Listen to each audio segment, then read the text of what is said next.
임홍택 씨가 쓴 90년생이 온다라는 책이 있습니다. 굉장히 많이 팔린 책인데요. 2018년에 나온 책입니다.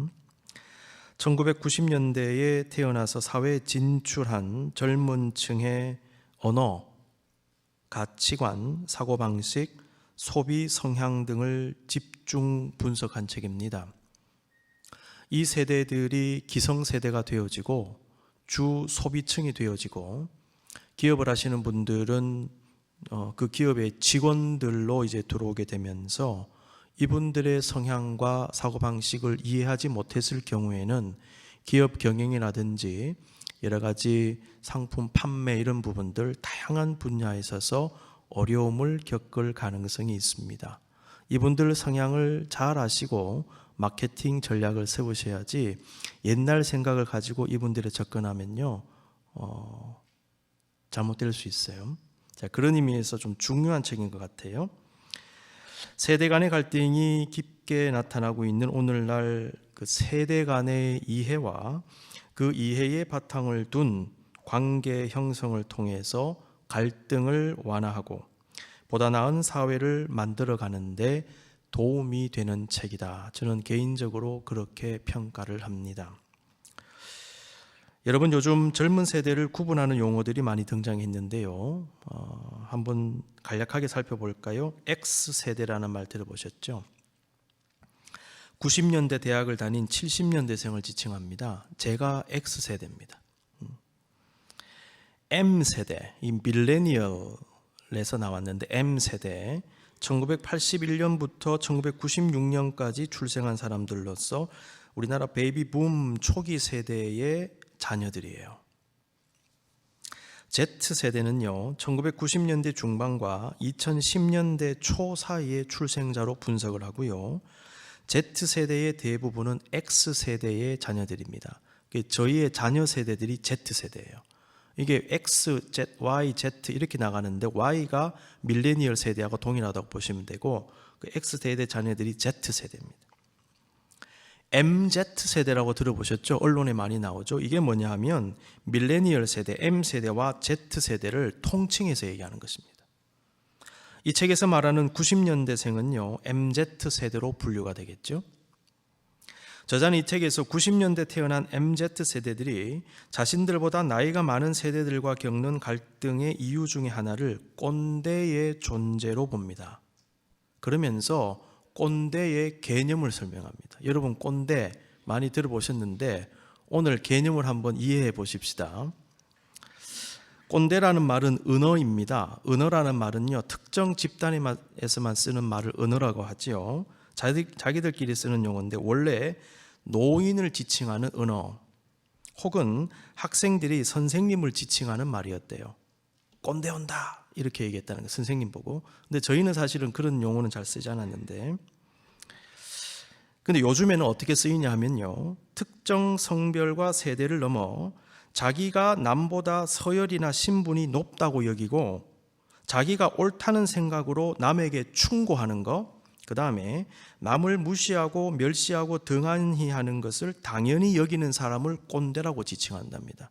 내가 너보다 나이가 많잖아, 내가 너보다 높잖아, 내가 너보다 뭐 낫잖아, 그러니까 너는 내 충고를 들어야 돼, 이렇게 해야 돼, 저렇게 해야 돼, 그러면서 무시하고 멸시하는 행동을 아무런 꺼리낌 없이 부담 없이 하는 분들을 꼰대라고 얘기한답니다. 자, 꼰대는 나이가 많다고 다 꼰대가 아니죠. 그런 의미에서 나이에 상관이 없이 누구나 꼰대가 될 수 있는 것입니다. MZ세대들은 꼰대 문화에 엄청난 스트레스를 받으며 거부감을 가집니다. 문제는 이들 역시 자기도 모르는 사이에 꼰대가 될 수도 있지 않은가. 자기 밑에 사람 혹은 위에 사람에게 꼰대 행동을 하는 거예요. 꼰대 문화로 생긴 사람과 세대 간의 갈등을 어떻게 하면 해소할 수 있을까요? 이 문화의 특징 중에 하나는 상대에 대한 이해와 배려가 없다는 겁니다. 이해와 배려의 마음으로 서로를 섬기지 않는다는 것이 그 특징이다, 이렇게 말할 수 있어요. 성경에서 이 꼰대 문화를 확실하게 배격하고 무너뜨린 한 분이 나오십니다. 예수님이세요. 예수님은 하나님이 인간이 되신 분이죠. 스스로 종이 되신 분입니다. 예수님께서 종처럼 제자들의 발을 씻기신 것은 그 당시 꼰대 문화 속에 있던 제자들에게 큰 충격을 줬습니다. 그래서 베드로가 예수님 왜 이러십니까? 아니 선생님인데 왜 이러십니까? 이렇게 얘기했잖아요. 예수님이 내가 너의 발을 씻기지 않으면 너하고 나하고는 상관이 없다. 꼰대 문화를 확실하게 박살내버렸어요. 그렇습니다. 예수님의 마음으로 섬기는 것, 그것이 꼰대 문화로 인한 갈등을 극복할 수 있는 길이며 그 갈등 외에도 너무나 많은 인간 사이의 문제를 해결할 수 있는 지름길이 될 것입니다. 오늘 말씀의 핵심은 섬김입니다. 섬김과 봉사는 그리스도의 구원, 치유, 자유, 위로를 경험한 사람들의 모습으로 나타납니다. 오늘 본문을 가만히 묵상해 보면 다양한 메시지들과 함께 섬김의 의미가 무엇인지, 그리고 그 섬김을 어떻게 실천해야 하는지를 깨달을 수 있습니다. 먼저 본문을 한번 분석해 보겠습니다. 오늘 본문 3절은 아름다운 소식을 전하며 마음이 상한 자를 고치고 포로되고 갇힌 자에게 자유를 선포하면서 모든 슬픈 자를 위로하시는 그리스도의 사역의 결과가 나타납니다. 3절, 무릇 시온에서 슬퍼하는 자에게 화관을 주어 그 죄를 대신하며 기쁨의 기름으로 그 슬픔을 대신하며 찬송의 옷으로 그 근심을 대신하시고 그들이 의의 나무 곧 여호와께서 심으신 그 영광을 나타낼 자라 일컬음을 받게 하려 하심이라. 슬퍼하는 자에게 화관을 주어 그 죄를 대신하며, 죄를 대신한다. 죄가 무엇입니까? 먼지 혹은 불에 타고 남은 잔재를 의미하는데, 고대 사회에서는 슬프고 절망적 상황이 벌어졌을 때 이 죄를 뒤집어 쓰는 그런 관습이 있었습니다. 욥도 엄청난 고난과 환난을 당했을 때에 죄 가운데 앉아서 고통을 당했다는 표현이 나옵니다. 몸에 문제가 생기니까요, 질그릇 조각을 가지고 몸을 긁었는데 어디에서 긁고 있었느냐? 죄 가운데 앉아서 긁고 있었어요. 그런데 하나님은 그렇게 죄를 뒤집어 쓴 사람들에게 기쁨과 영광을 상징하는 화관을 주시겠다 말씀합니다. 그리스도의 구원과 자유와 치유와 위로를 경험한 사람은 슬픔 대신에 기쁨이 생기고 근심 대신에 찬송 부르는 존재와 삶으로 바뀌어지게 됩니다. 중요한 것은 그리스도의 은혜를 받은 사람은 치유받은 그 상태에 머물러 있지 않는다 하는 것이죠. 지금까지 우리는 치유받은 사람이 치유하고 자유함을 입은 사람이 자유하게 하고 위로받은 사람이 위로자로 살아야 된다고 말씀을 나누었습니다. 3절 보면 그 메시지가 명확하게 나와요. 그들이 의의 나무 곧 여호와께서 심으신 영광을 나타낼 자라 일컬음을 받게 하려 하심이라. 그들이 누굽니까? 회복된 사람들, 자유함을 입은 사람들, 위로받은 사람들. 너희가 다른 사람 살려야 된다. 너희가 의의 나무다. 하나님의 영광을 나타내야 된다. 너희가 위로받고 너희가 치유받았지 않느냐? 너희가 하나님의 영광을 나타내야 된다. 여러분, 주님의 구원을 받은 사람은 궁극적으로 주님의 영광을 드러내는 자가 되어야 합니다. 우리를 부르신 주님은 우리가 주님의 이름을 높이고 주님의 영광을 드러내는 삶을 살기를 원하시지요. 주님께서 50년 전에 뉴헤이븐 한인교회를 이 땅에 세우신 이유는요, 이곳에 이민 오고 유학 온 사람들에게 예배 처소가 되고 서로 그냥 위로하게만 하는 그런 목적만 있는 것이 아닙니다. 우리 교회를 통하여 하나님의 영광을 드러내기를 원하신다는 것입니다. 하나님은 우리 뉴헤이븐 한인교회를 하나님의 영광을 드러내는 의의 나무로 이 땅에 세워주셨다고 저는 확신합니다. 그러므로 우리가 50주년을 준비하고 지난날을 회고하면서 반드시 해야 하는 것이 무엇인가? 우리가 정말 그러한 하나님의 뜻을 제대로 이루어 드리고 있는가? 지난 49년 동안 우리가 정말 하나님의 기쁨이 되어 왔는가? 우리가 정말 하나님의 영광을 드러내고 있는가? 깊이 성찰하는 기간이 50주년을 준비하는 기간입니다. 이 땅에 오신 그리스도의 사역의 결과는 4절 이하에서도 계속 선포가 됩니다. 그들은 오래 황폐하였던 곳을 다시 쌓을 것이며 옛부터 무너진 곳을 다시 일으킬 것이며 황폐한 성읍 곧 대대로 무너져 있던 것들을 중수할 것이며. 이 구절의 1차적 의미는 바빌론 포로에서 돌아온 백성들이 남유다와 예루살렘을 다시 중건한다는 얘기지요. 이에 더해서 본문은요, 그리스도의 회복을 경험한 하나님의 백성을 통한 이 세상의 영적 재건을 의미하는 것으로 해석을 합니다. 하나님은 구원받은 주의 백성들을 통하여 오래 황폐하고 무너진 가정들, 교회들, 이 땅 곳곳을 다시 세우게 하시는 것입니다. 예수님은 제자들에게 땅 끝까지 복음 들고 가서 모든 민족으로 제자를 삼으라고 하셨습니다. 주의 백성들은 하나님의 말씀을 전할 뿐만 아니라 만 백성들이 복음으로 예수님을 만나고 치유되며 죄의 문제를 비롯한 수많은 인생의 문제들이 해결되어지고 황폐되어 있던 것들이 바뀌어져서 다시 일어나게 하시는 그 하나님의 역사를 일으키게 하시는 것입니다. 내가 너희를 회복의 도구로 삼겠다. 치유의 도구로 삼겠다. 중건의 도구로 삼겠다. 그 말씀을 주고 계십니다. 하나님이 이 땅에 우리 교회를 세워주신 이유 중에 하나도 바로 그것입니다. 우리 교회는요, 우리 교회에 속한 한인들만을 위한 교회가 아니라 이 지역사회와 세계 복음화와 영적 부흥에 이바지하게 하시려는 원대한 하나님의 뜻을 담고 있는 것입니다. 그래서 우리는 세계로 뻗어나가는 것입니다. 우리가 잊어서는 안 되는 것은 하나님은 4절 말씀대로 그들로 하여금 하게 하신다는 것. 그들로 하여금. 5절은 회복이 일어났을 때 또 다른 현상 하나를 소개합니다. 외인은 서서 너희 양떼를 칠 것이요 이방 사람은 너희 농부와 포도원 지기가 될 것이나. 하나님은 이스라엘의 회복을 말씀하시면서 흥미롭게도 외인과 이방인들을 같이 언급하고 계시죠. 본문을 여러분 표면적으로 읽어보시면요, 이스라엘이 받은 복 중에 하나가 이방인들의 섬김을 받는 것인가? 그들이 우리 종이 되는 것인가? 이런 생각을 할 수 있지만은 학자들은 이 구절은 그리스도를 통하여 구원의 역사가 일어날 때에 이방인들과 이스라엘 백성들이 연합하고 함께 어울려 살아가는 것을 의미한다라고 해석을 합니다. 이걸 너무 이스라엘 중심으로 해석을 하면요, 잘못 해석할 수 있어요. 마치 이스라엘 백성이 위에 군림하고 다른 이방인들이 밑에서 종처럼 섬기는, 이게 아니고 회복이 되어지면 같이 섬긴다, 같이 어우러진다, 그것을 이야기하는 것으로 해석을 합니다. 그래서 오늘 본문은 굉장히 선교적인 메시지가 담겨져 있습니다. 그리스도의 구원의 역사는 이스라엘에만 국한되는 것이 아니라 세계 만방으로 전파되는 것입니다. 이것은 모든 민족으로 제자를 삼으러 가신 예수님의 명령과도 일치합니다. 6절은 그리스도로 말미암아 하나님의 영광을 나타내는 의의 나무가 된 주의 백성들의 영적 정체성을 드러냅니다. 어떻게 되어 있습니까? 오직 너희는 여호와의 제사장이라 일컬음을 받을 것이라. 사람들이 너희를 우리 하나님의 봉사자라 할 것이며 너희가 이방 나라들의 재물을 먹으며 그들의 영광을 얻어 자랑할 것이니라. 제사장이 누굽니까? 하나님과 백성 사이의 중보의 사역을 감당하는 사람들입니다. 믿음의 백성들은 이런 사명을 감당하는 거예요. 세상과 하나님 사이의 중보의 사명. 베드로 사도도 성경에 기록된 그리스도인의 정체성을 정확하게 이해하고는 다음과 같이 말씀했습니다. 그러나 너희는 택하신 족속이요 왕같은 제사장들이요 거룩한 나라요 그의 소유가 된 백성이니 이는 너희를 어두운 데서 불러내어 그의 기이한 빛에 들어가게 하신 이 아름다운 덕을 선포하게 하려 하십니다. 너희는 제사장 백성이다라는 것입니다.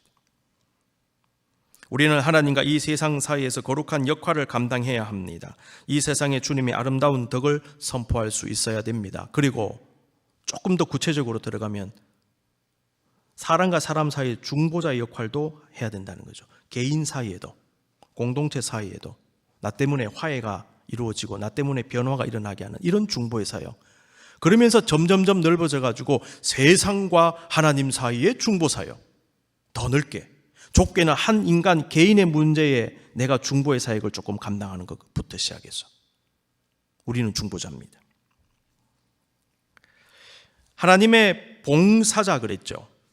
영문을 보시면요, Ministers of our God이라고 되어 있어요. Minister라는 말을 씁니다. 사역자. 하나님의 봉사자는 단순한 자원봉사 정도가 아니라 주의 일을 섬기는 일종의 사역자들이라는 의미를 가지고 있습니다. 믿음의 사람들은 사람의 봉사자가 아니라 하나님의 봉사자입니다. 거룩한 사역자들입니다. 이것은 모든 성도들의 정체성입니다. 우리는 여러 가지 일로 주의 몸된 교회를 섬길 때 나는 하나님의 봉사자다, 작은 사역자다, 이런 의식을 가져야 합니다. Ministers of our God. 너희가 이방 나라들의 재물을 먹으며 그들의 영광을 얻어 자랑할 것이니라는 말씀은 이방인들이 이스라엘의 영적 회복에 동참하면서 그들이 가진 다양한 것을 함께 나눈다, 이렇게 해석을 하시면 되겠습니다. 아울러 본문은 하나님의 선민들이 얻을 영광도 예언을 했지요. 그래서 8절 이하에 보시면 회복된 주의 백성들이 누리는 다양한 복들도 언급이 되어 있는데 오늘은 이 부분을 생략합니다. 자, 우리는 이러한 본문에 대한 이해를 토대로 해서 중요한 메시지를 발견합니다. 그것은 바로 회복된 자의 섬김이라는 것이죠. 주님은 구원받은 우리를 섬기는 자로 쓰시기 원하십니다. 이러한 본문의 핵심 메시지는 우리에게 섬김의 본질을 묵상해 보게 합니다. 첫째로, 섬기러 오신 예수 그리스도. 이 땅에 그리스도로 오신 예수님의 사역 중심에는 섬김이 있었다는 것 잊어서는 안 됩니다. 그리스도의 구원 사역은 굴림이 아니라 섬김의 역사였습니다. 대표적인 말씀, 마가복음 10장 45절, 인자가 온 것은 섬김을 받으려 함이 아니라 도리어 섬기려 하고 자기 목숨을 많은 사람의 대속물로 주려 함이니라. 죽기까지 섬기시러 오셨다는 것이지요. 남을 돕고 섬기고 세우게 하신 주님은 자신이 먼저 섬기신 분이십니다. 두 번째, 그러므로 예수 그리스도는 우리의 섬김의 이유와 근거와 모범이 되십니다.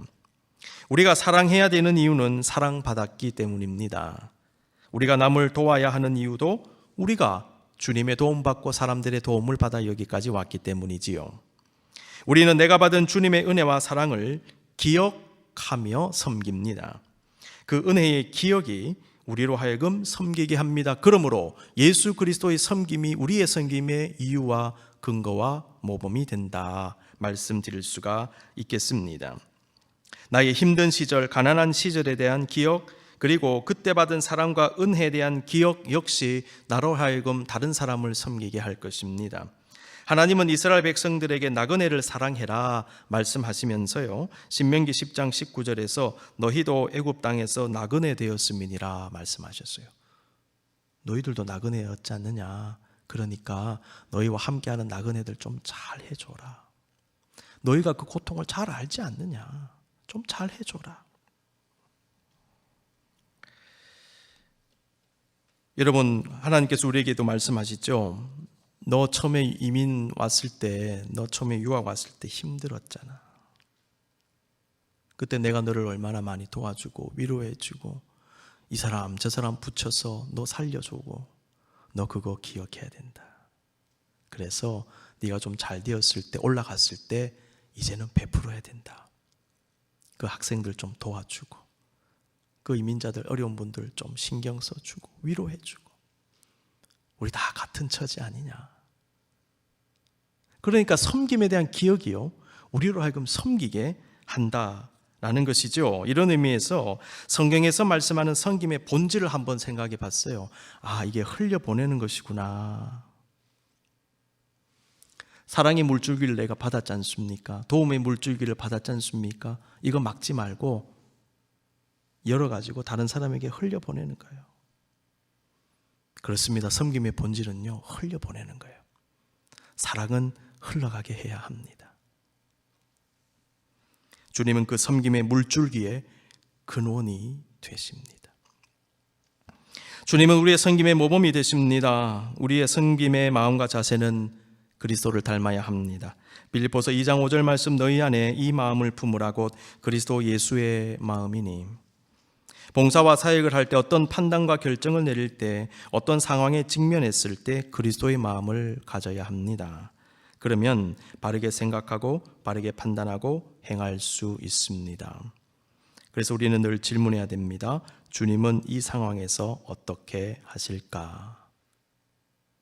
주님 이 상황에서 어떻게 말씀하실까? 어떻게 판단하실까? 주님이라면 어떻게 하실까? 그래서 내 안에 이런 것들이 올라와도요, 내 육신적인 혈기가 올라와도 누르고 주님이라면 어떻게 반응하실까 생각해야 됩니다. 주님은 우리의 모범이 되십니다. 그리스도는 어떻게 섬기셨습니까? 주님은 솔선수범하셨어요. 솔선수범, 남보다 앞장서서 행동해서 몸소 다른 사람의 본보기가 된다라는 뜻입니다. 예수님은 제자들에게 낮아진 자세로 겸손히 섬기게 하시기 위해 자신이 종처럼 제자들의 발을 씻기셨죠. 내가 먼저 씻겨줄게. 너희도 씻어 주어라. 주님은 기도의 모범을 보이시기 위해서 자신이 먼저 기도하셨습니다. 희생의 의미와 가치를 알게 하시기 위해 본인이 목숨을 바치심으로 희생의 진수를 보여주셨어요. 이것이 바로 예수님의 자세입니다. 주님의 섬김은 자신을 위한 섬김이 아니라 우리를 위한 섬김이었습니다. 참된 섬김에 있어서 방향성과 중심이동이 그래서 중요한 거예요. 여러분 섬기실 때, 봉사하실 때 방향성을 항상 기억하시고요, 중심이동을 늘 생각하십시오. 인간을 구원하시기 위해서 인간의 몸을 침이 입으셨습니다. 방향성입니다. 중심이동입니다. 바른 섬김은 나에게서 남으로 가는 겁니다. 나 중심에서 그 사람 중심으로 가는 거지, 방향이 나에게로 향하고 내 중심으로 하는데 섬긴다? 말이 안 되는 것입니다. 그건 섬김이 아니에요. 섬김은 섬김의 대상으로 가고 그 입장으로 가야 됩니다. 중심이동, 방향성입니다. 예수님이 그렇게 하셨어요. 예수님이 다 던져버리지 않습니까? 우리 쪽으로. 섬김의 본질입니다. 그 다음에 원리가 하나 있는데요, 집 나누어지기. 유대인들과 이방인들이 연합되어졌잖아요. 함께 했죠. 나누었다 그랬죠. 여기서도 섬김의 본질을 발견할 수 있어요. 예수님께서 우리의 짐을 지셨다 그랬죠. 섬김의 본질을 발견합니다. 짐을 나누어지면서 섬겨라. 갈라디아서 6장 20절, 서로 남의 짐을 져주십시오. 그래서 그리스도의 법을 이루십시오. 공동 번역입니다. 어떻게 섬기느냐? 내가 다 짊어져야 되느냐? 성경 그렇게 얘기하잖아요. 나누어져라. 번아웃 증후군 대처법이 여러 가지가 있습니다. 그 중에 하나가 서로 돕는 것이라고 합니다. 많은 사람들이 일상과 또 삶에 지치고 심지어 번아웃이 되어버립니다. 그럴 때 많은 이들이 그 일을 그만두고 싶어 해요. 사람이 너무 시달리고 지치면요, 이거 그냥 그만두고 싶다, 이 일 너무 힘들다, 이렇게 생각하는 거예요. 왜냐하면 그 짐을 벗어드리면 그 스트레스나 여러 가지 것들이 해결될 것이라고 생각하기 때문에. 그렇죠. 그런데 전문가들에 따르면 그렇게 그만두어 버리고 난 후에 더 우울해지는 사람들이 있다고 합니다. 왜냐하면 번아웃이 왔다고 해서 그 일이 자신에게 중요하지 않은 일이 아니다, 중요하지 않다라고 얘기할 수는 없다는 거예요. 가치가 없는 일이다, 이렇게 말할 수 없다는 거예요. 나에게 중요하고 가치가 있어도 번아웃이 올 수 있습니다. 그래서 그때는 그냥 힘들어서 그만두었지만 나중에 정신 차리고 보니까 그 일이 자기에게 너무나 소중한 일이었다는 것을 나중에 깨닫는다는 거예요. 그래서 막상 그 일을 하지 않게 되었을 때 마음이 더 힘들어지고 우울해질 수 있다는 점을 경고를 합니다. 전문가들의 견해입니다. 그 일을 통해서 얻을 수 있는 삶의 의미와 기쁨을 잃어버렸기 때문에 막상 벗어 던져버리고 난 다음에는 더 우울해지는 우리의 모습. 따라서 힘들다고 무조건 그만두는 것은 생각해 보아야 한다라고 조언을 합니다. 그러면 어떻게 할 것입니까? 먼저 나 스스로 일을 나누어질 수 있어야 됩니다. 나 스스로 일을 나누어질 수 있어야 된다. 이것을 자기 조절이라고 얘기합니다. 나 스스로 절제력을 가지고 에너지와 시간을 조절하고 휴식 시간과 삶의 여유를 가지면서 무리 없이 그 일을 할 수 있는 지혜가 필요합니다. 내 안에서 나누어지는 능력. 성령의 열매 가운데 절제의 열매가 있다는 점 여러분 깊이 묵상하십시오. 말의 절제, 생각의 절제, 행동의 절제, 일의 절제, 인간관계의 절제. 이거 절제하지 않으면요, 그 속에서 잘못된 일들, 실수와 갈등과 고통들이 일어날 수 있고 심지어 그 속에서 삶에 지쳐 번아웃 돼버려요. 아울러 다른 사람과 함께 짐을 같이 지는 것입니다. 함께 짐을 지면 나도 조절하게 되고 다른 사람도 함께 조절하게 되어서 일은 일대로 되고 힘은 덜 드는 것입니다. 교회 일 그렇게 해야 됩니다. 이것을 위해서는 서로가 서로를 헤아리는 마음, 협력하는 마음, 함께하는 마음이 필요합니다. 예수님도 제자들과 함께 사역하셨죠. 예수님은 심지어 겟세마네 동산에서 제자들에게 같이 깨어서 좀 기도하자 부탁하셨어요. 얘들아, 좀 같이 좀 기도하자. 예수님 힘드셨어요. 주님은 제자들에게도 함께 해라. 그래서 둘씩 보내셨잖아요. 같이 보냈습니다. 지금도 짐을 같이 지며 섬기라고 우리에게 말씀하십니다. 눈을 감아 보십시다. 여러분, 섬기기 위해서 이 땅에 오신 주님, 우리로 하여금 섬기게 하십니다. 회복의 수단, 통로가 되게 하십니다. 하나님의 봉사자, 여호와의 제사장 삼아 주셨습니다. 그 사명 여러분 꼭 기억하실 수 있기를 바랍니다. 섬길 때 힘들 수 있습니다. 어떻게 섬길까요? 누구와 같이 섬길까요? 주님처럼, 주님의 모습대로 섬기십시다. 힘들 수 있습니다. 성령의 은혜 가운데 짐을 나누어 지십시다. 지혜롭게 하나님의 영광을 위하여 나아가십시다.